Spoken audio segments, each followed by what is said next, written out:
Welcome to 401 Nosh, the podcast, coming to you from Noonie Company, the Spielbush. Steve Remy's off to the side. Spielbush room? Spielbush tasting room here today, where we're actually tasting some wine. Steve, one more time, what wine are we having? It's a Liagele. And what kind of red wine is that? Cab Franc. I should just had Steve mic'd up because I'm asking him so many questions. Right, all the questions. Steve's been a guest on this show before, but today my guest is Charles Welch. Cheers to you, my friend. Thank you very much. Thanks for coming out. This is your first time here? My first time, and I'm very impressed. It's gorgeous down here. We'll take a moment to sip. Elegant. Perfect for a podcast. That is as good as I thought it was going to be when Steve talked about it. Oh, yeah, you haven't tried it yet. That was as good. That was really good. It's very good. I love a good dry red wine. Man. Oh. I know the only thing missing is we need like a charcuterie board or something like that, or dark chocolate. Slow us down. We could do that, or a cigar from the cigar room. Now you're talking. This is a great establishment here in Noonie, and a discovery down here that you and I didn't really know of. And this segues into something. The show you host on BCAN, which is Untold, where you find places and people and you talk about stories that have kind of been lost in time, and you, I don't want to say resurrect them, but you uncover them, you bring them back to life. Tell me about Untold on BCAN. Untold, it's called Untold, The Hidden Stories of Northwest Ohio, and it's self-explanatory within the title. Yeah. But it goes to the stories that, what I love about Untold is we tell stories about the area that I personally have never heard about. And that intrigues me. I never heard about Ironville. I never heard about the $1 Million robbery. I never heard about these things. And so to hear about some stories like Willow Beach and to tell those stories, I'm genuinely enthusiastic about interviewing the people and hearing those stories. Toledo had an amusement park. It was a small Vegas prototype before Vegas was Vegas. You could say that. Wow. So when you are out and about on your personal time, when you come to a place like this, are you thinking that you're like, oh, I need to find out more about this? Do you have something you want to bring out here, Steve? Steve's going to bring something on the table. All right, we have chips. We're doing... Oh, they're Noonie chips. Steve's taking a chance to promote Noonie right here, which I love. All right. Smacker chips. I've had these. These are very good. All right, well... We might dig into those a little bit later on. We'll make the crinkle noise. Yeah, crinkle noise. But yeah, I'm that weird guy who goes to Woodlawn Cemetery, and who rides around and looks at the old gravestones and monuments and things like that. So I've always been that guy. So when I was approached by BCAN about maybe doing something down the road, I was really happy, and I love doing Untold. And I love watching Untold. It's a great show. It's an Emmy-Award winning show. Marcus Harrison, the producer and director, who's helping us today as well. This is kind of a passion project for both of you guys. You're from Toledo. Yes. So you've probably grown up hearing about a lot of stories. You have a varied background in local media. People know you from 107.3, correct? Yes. In the morning? Yes. Charlie Mack. Yes. Right? Yes. Tell me a little bit about your history and how you got involved and why you're so passionate about the Glass City. Like I said, I grew up in Toledo. I lived in Atlanta for a few years, 4 or 5 years. But other than that, I've been in Toledo. And I've become a part of Toledo history through my father who started radio in Toledo in 1969.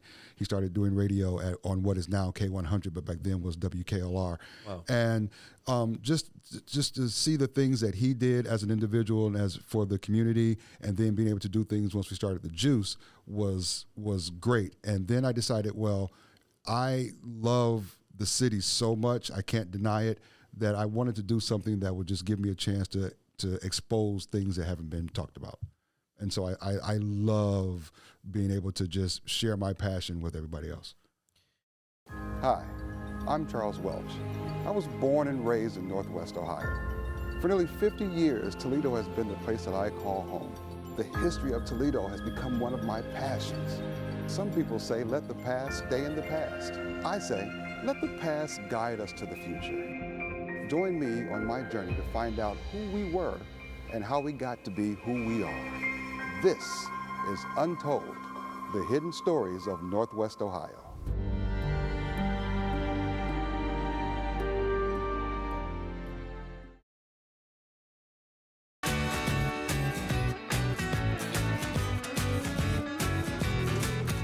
We We were talking before we started rolling, and I told you I had a story of kind of how we first met, but we didn't meet in person. So I was once a traffic reporter on WNWO NBC 24 years ago in the morning, and we had a collaboration with the Juice where I would do the traffic reports for the Juice as well. Really? So I had to call in there periodically and be like, hey, and I didn't know who you were. And be like, all right, we're ready to roll, because you would record mine. Right. And look, there's not a ton of traffic in Toledo usually. It's construction based. Absolutely. So I was pretty much giving you construction reports every day. But it was sponsored, so we had to have it, on air. So I would call you, man, at 5, 6 in the morning. I was dog tired, and I didn't. Then I do my reports on NBC 24. That was one of my first radio job or TV jobs. That was the first TV job that I had. Before that, I worked in local radio as well. And so I put that together not long ago. I was like, wait, that's who I used to call in the morning when I found out. That is really cool. I didn't realize that. Yeah, so we met I don't know. Well, we didn't meet, but we talked to each other like 12 years ago, 13 years ago. Yeah. How much did you enjoy that time in your life working in radio, obviously in the morning, you're getting up really early, and it's tough in the winter when you got to drive in. But how much did you enjoy doing that? And do you have any memorable interviews working in radio? I enjoyed doing radio in 2 different phases. The beginning phase, I was on afternoons. So I was, like I said, I told you before, I would go to the nightclubs and I would kick it and drink all night and wake up at 11 or noon or 1 and have to be on the radio at 3 so I could just stroll in. And I told everybody it was like a 25-year spring break.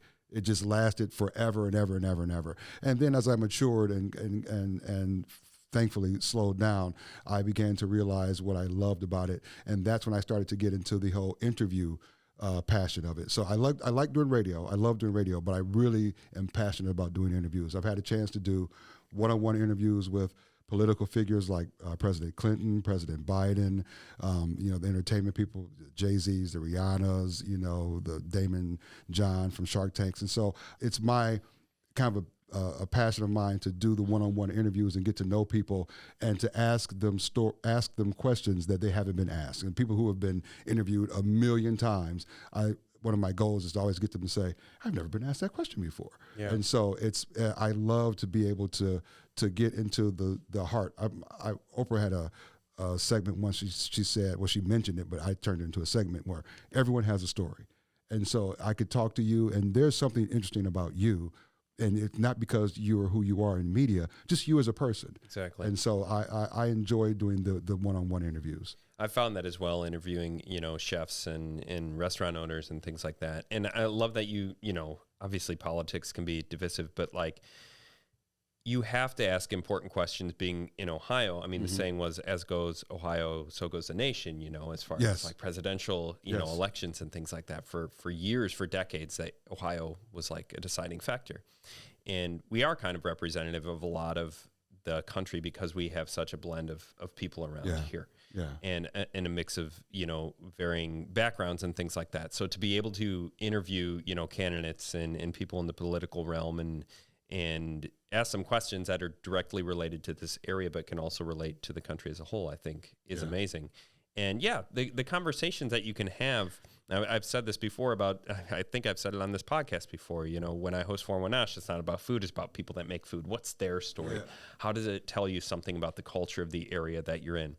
So from being in Toledo, being a homegrown person, what are some of your, I'm kind of putting you on the spot here, maybe like fondest food memories or places. It could be something recent, that has really connected you to people in this area. Maybe some of your favorite restaurants that you visited or things you've had. Let me tell you something. We were talking before, even though I may be slightly 200 now, but I was close to 300 pounds. So I am a fat boy at heart. You were eating a lot. Yeah. I was eating and drinking a lot. So that turned into I don't eat to live. I live to eat. I live to eat. And I figure if you can't enjoy it, then why are you here? We were talking to the people from Benchmark. I love Benchmark. Yeah. I absolutely love the atmosphere. I love the service that I get. More importantly, I love the food. There's nothing better for me than to cut into a nice, beautifully cooked steak and to take that first bite and it melt like butter in your mouth. Mm-hmm. And I'm just like, perfect. Life is worth living. Life is worth living. So yeah, I love all the restaurants. And don't get me wrong, I go to a food truck Yeah, same. And I'll go to a Absolutely. food truck and I can appreciate a great food truck in a heartbeat. And that scene's really exploded. I think maybe even since COVID. I know for 401 Nosh, when I was doing the show in the summer of COVID, that was what I mainly did, was food trucks. Because Really? I couldn't go into a restaurant, or I'd swing by like Souk. They were doing stuff to go, and I would chat with Chef Musa down there. Oh, Musa's a great guy. Phenomenal person. I mean, this atmosphere is great in here, and he has that same similar atmosphere there in love the Souk. warehouse district. Yeah, Souk's a great place. That whole area in the warehouse district down there, I don't know about you, but it's really, I've seen that explode, in the last 20 years of restaurants and local eateries. And I love exploring and trying new things and visiting parts of Toledo. So I'm from the suburbs. I'm from Rossford originally. I live in downtown Perrysburg now, but there's always reasons to come to downtown Toledo. And it's not just to go out and get a drink and things like that. Events going on, food events, the warehouse tours where you can look at all the old buildings. Absolutely. Like I love to go to a restaurant or even like we're here today, a place that you wouldn't know existed. No. And it had its original purpose, and now it's transformed into a beautiful, a new room, a new ambiance. And I love it. I love being able to go and have a meal in a place that has a history. Even new places that are built in old spots. Yeah. I mean, Souk's an example of that, Kango and things like that. Again, the warehouse district. I tend to go back to that because that's top of mind because everything's so visual with the I've atmosphere. never been to Kango. You need to try. Do you love sushi? I love You don't sushi. have to love it. No, I've heard about Kango. I've heard everything about it, and I've never been. He's a friend of the program, so if I go with you, I'm not saying if he's watching or listening, I'm not saying we'll get stuff. But I'm just saying. I did win an Emmy doing a piece, so he kind of owes me for that. If No, you I'm say just kidding, let's, Chef. I say go. That's it. Okay, maybe when we leave here. It's a great spot, and it kind of reminds me, and I talked to him about establishing that because he came from New York, and he's stayed here, and he's, succeeded here, but he keeps it a smaller place on purpose, not to be exclusive in a pretentious way, but a way that you come in here, it's a smaller venue, it's more people, you're going to drive conversation instead of a big area where you're going to have a sushi bar, which those places are great, but keeps it smaller. You get a spot at the bar and you hang out there. Absolutely. And you're like, oh, I'll get that. And, he'll come by, maybe have a drink with you. It's a very nice person, an amazing chef. So you're always discovering new places, obviously, for the show and personally. What do you have going on up here all the time? Unfortunately, because of my ADHD, that's exactly it. I didn't know that it's we were going there. It's always going. I'm always thinking of new ideas. When I see certain things, I'm thinking, okay, would that work for the show? And even Marcus and I were talking, the producer of Untold, we're talking about a new television show that we're putting together. Mm-hmm. And so I'm always thinking about, that person would be a nice person to interview, and I can't turn that off. Which is another reason why the show started off, because the new show started off because I told him I have this idea, this passion inside of me. I was like, we keep touching bases. I was like, look, I've got to get this out. I've got to get this interview show. I've got to get it out of my system or I'm going to die. And so now we're going to try it. Name is, it's working title. Working title. But it's an interview. Is it kind of like a setup like this interview portion, but maybe like out in the community and things like that? An example, anyone can do an interview. Say we would interview the mayor of Toledo, but we would not just interview the mayor. We would interview the mayor. We would go bowling, or we would interview the former chief of police, Chief Carl, who I speak with on social media quite often. He's a grill guy. He likes to cook, and I would talk to him, but we would be maybe at his house cooking, but taking people out of their elements. Maybe you and I would do an interview, but instead of just sitting here, we would do it at the gym. No, we would be bowling too. Okay, Yeah, I love bowling. Because I want to. Let's talk about bowling. I love bowling. I feel like it's a forgotten pastime. I love to bowl. I know growing up, my parents would have like Wednesday night, they would bowl. People would go out and be in bowling leagues. Thursday nights, me. Yeah. I love bowling. Now my children bowl now. Good. That's great. They've stolen my balls in my bag, and they keep in there, and they're theirs now. Yeah, but I love bowling.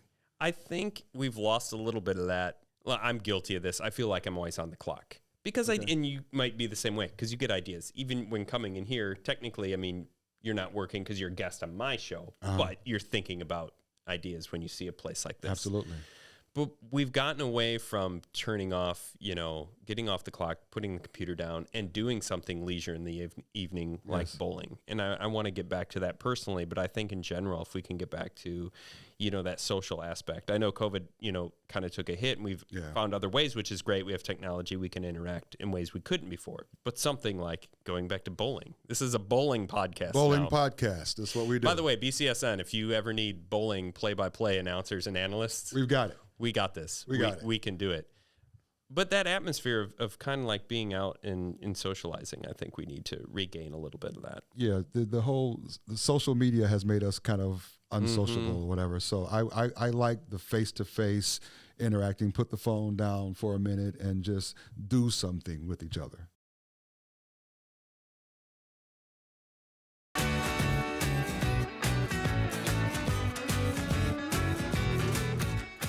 Do you ever get tired of people being like, wow, you got a great voice? Are you doing? It's weird. Someone just told me that. I just made a video on social media, and someone who I've been knowing for years said, I would just love for you to just read me a bedtime story. And I'm thinking, I don't sound that good, because I am an ear guy. So when I hear television commercials, I hear even though the actor may not be on screen, I hear the actor who is doing the voiceover. I do too. And I hear, I'm a big Howard Stern fan. I hear, I want his compressor that he has on his microphone and things like, so I hear audio, like I see it and I hear it the same way. And so I know that people have great, great voices. But I also know when I would hire people for radio that no matter how good your voice may be, your personality is what shines through. Absolutely. So it doesn't matter how you can have that deep voice, whatever. Whatever. If you sound like a buster, you sound like a buster. Yeah. If you're too monotone, if you're too voiceover-y and you can't have a personality come out. Yeah.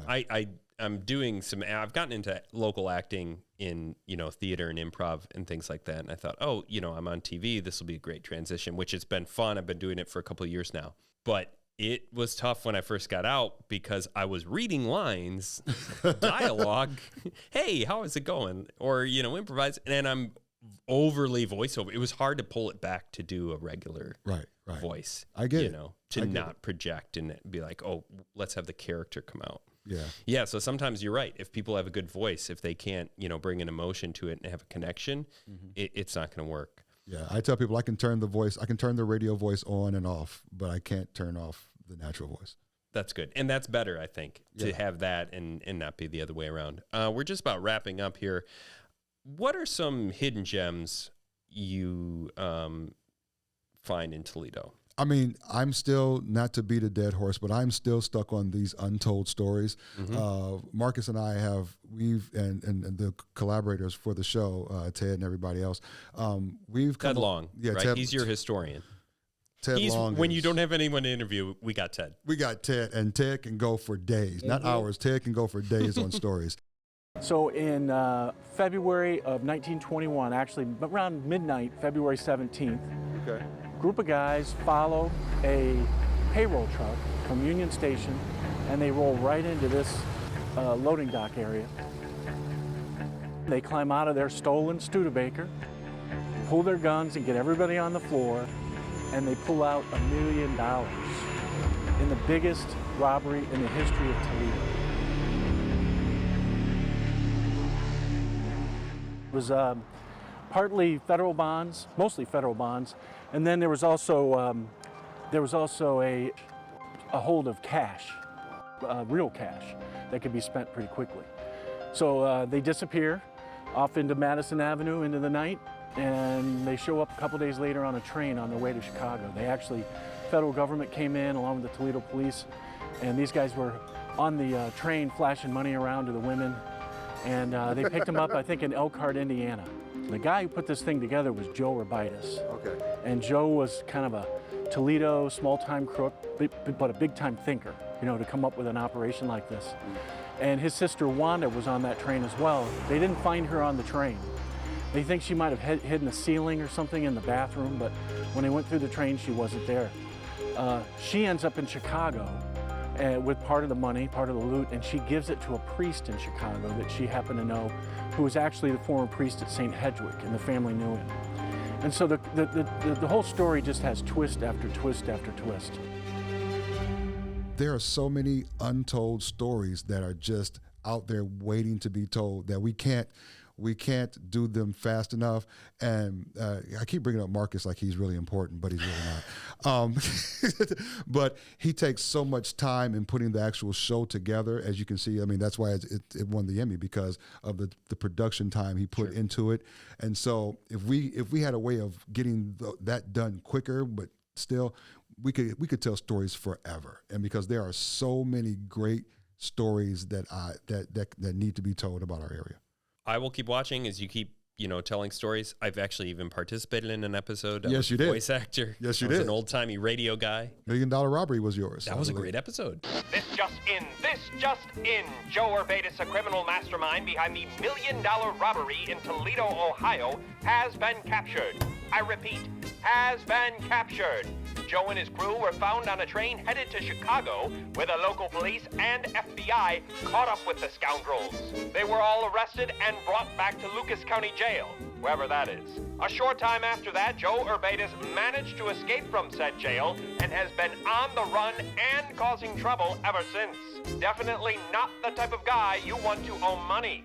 That's all we have for now, folks, but we will keep you posted as this case evolves. Now back to our programming. This is KDKA Pittsburgh.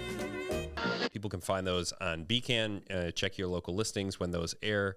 New episodes come out periodically. Also, bcanarts.com. You can see episodes and clips on there. And YouTube as well now. And YouTube as well. Yeah. Also, if you have the BCSN Plus app, use your Buckeye Broadband login. You can see full episodes of Untold on there. As I'm going to plug my shows too. 411 Nosh, One Tank Travel, 411 Nosh podcast. Yeah.